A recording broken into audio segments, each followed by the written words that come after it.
So we're mounting a front wheel with a 120/70/17, and depending on what machine you got at your shop, it's gonna depend on what information you're gonna want me to input for this one, however. Or for example, you're gonna want the width of the wheel and the diameter of the wheel. So I already know the front's gonna be a 3.5 by 17. And then we also line this thing up here.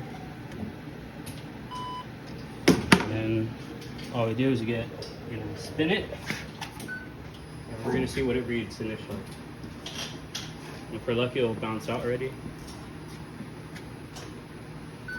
And it's off by 15 grams.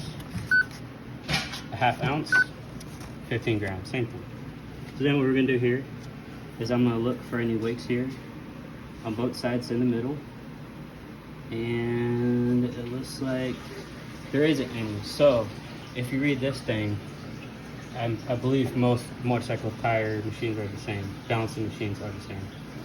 Where when it gets in the middle here, that's where it wants you to put the weight at the very 12 o'clock position of the wheel. So it wants right there. So then I'm gonna get 15 grams and rag contact cleaner. I'm gonna face the wheel. I'm gonna find 12 o'clock. I'm gonna bring it down here, and let's say it's right there. You can't see it, but it's over these letters right here. And sometimes, if you're unlucky, you gotta clean the old weights off before you put the new ones on. And it's quite a process.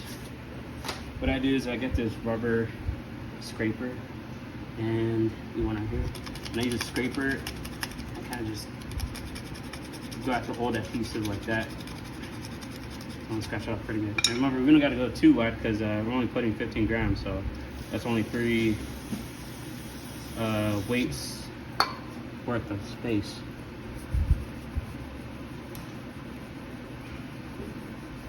So I cleaned it off pretty good. You want to be careful with the contact cleaner. You don't want to spray directly on wheels. You want to spray on the rag. You use the rag on the wheel if you're going to use contact cleaner. And even then, you want to be careful. So I'm going to put my weights on. About right here. Kind of close to the outer wheel. Maybe like 5 to 10 millimeters in. And make sure that it's parallel with the wheel.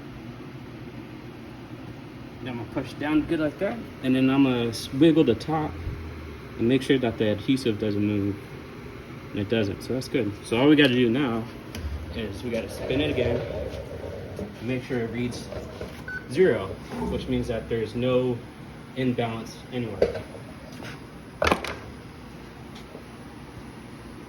And boom, 0.